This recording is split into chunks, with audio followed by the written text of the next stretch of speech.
Right, so I'm in the process of cooking chicken foot soup. Bianca, hold this on me, please, darling. So if you focus it, just just to focus it where I just want to see the I want to see have a look. Uh, See the chicken foot? Mm-hmm. Yes. When you see the chicken foot like it's getting soft, then you know that it's almost time to put in the veg. But first and foremost, you have to make sure the pumpkin is soft so it can mash. You see like when it mash like that? You know that it's like I did say to you, it's half an hour. Leave it half an hour to cook with the pimento and the garlic. So that is basically what give it the flavor and the seasoning. You understand? So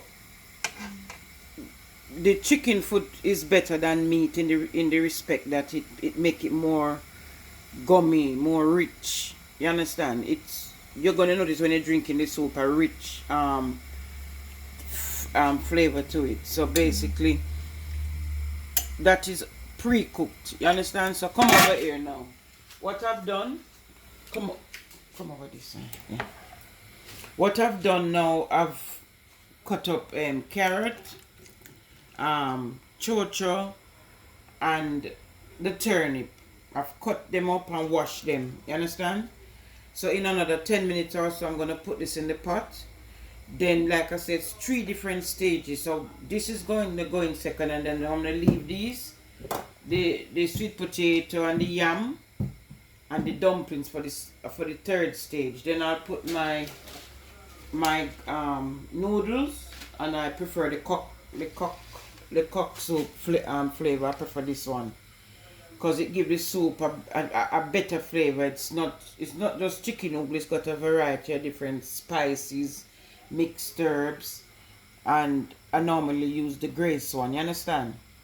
So you think you'd be able to boil soup if I said make me some soup next week?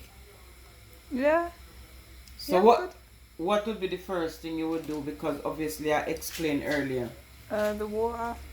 Fill the pot with the water. Put in garlic Mm-hmm. And pimento. pimento, and then chop up the toes off the chicken foot. Cut the after toes washing. off the chicken foot. Very good. Yeah. And then leave it to boil for half an hour. And obviously in your stages, this is next. But we want it to get a bit soft first. Yeah. And then the third stage is this, and then we're gonna season it up with scallion and thyme and a bit of all-purpose. If you watch my previous videos, you'll see exactly how I do soup. So just keep an eye out. All right, I'll call you back when it's time. All right, thanks a lot, Bianca.